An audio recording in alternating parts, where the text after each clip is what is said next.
India has responded to remarks made by Pakistan's army chief during a visit to the United States. In a statement, the Ministry of External Affairs said that our attention has been drawn to remarks reportedly made by the Pakistani Chief of Army Staff while on a visit to the United States.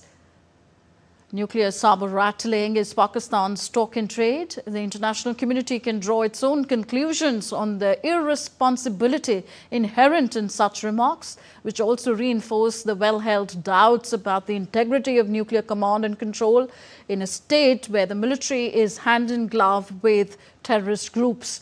It is also regrettable that these remarks should have been made from the soil of a friendly third country. India has already made it clear that it will not give in to nuclear blackmail. It was said that India will continue to take all necessary steps to safeguard their national security.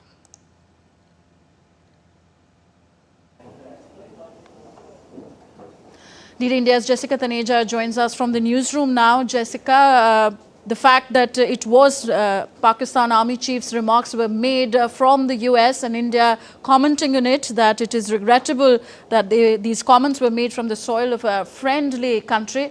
We'll come to Pakistan in a bit, but again, this is a low for the ties between India and the United States. Well, I would put it rather in a very different context, Tanvi. At this point, there are very different geopolitical complexities at play, so it would be too early to say whether ties have deteriorated or whether ties are being strengthened elsewhere. What is important to keep in mind at this point is this is the Pakistani now Field Marshal Asim Munir's second visit to the United States after the first one in June, where he had a lunch, a 2-hour lunch with President of the United States, Donald Trump. And now he was there, of course, for the farewell party of the CENTCOM chief and as well as meeting other officials. Now, all of these meetings, of course, have a context to it and how Pakistan is advancing its relations with the United States.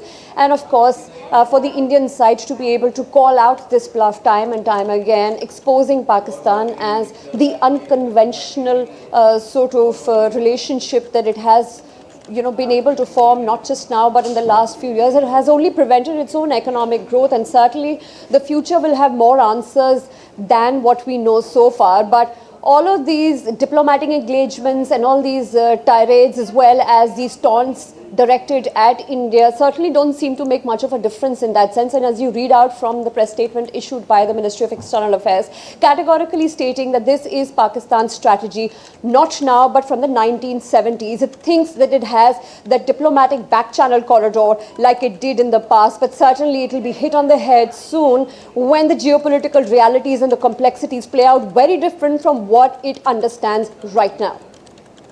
Okay, Jessica, a word also on the semantics used by Pakistan military chief as an inadvertent admission of India being better than Pakistan?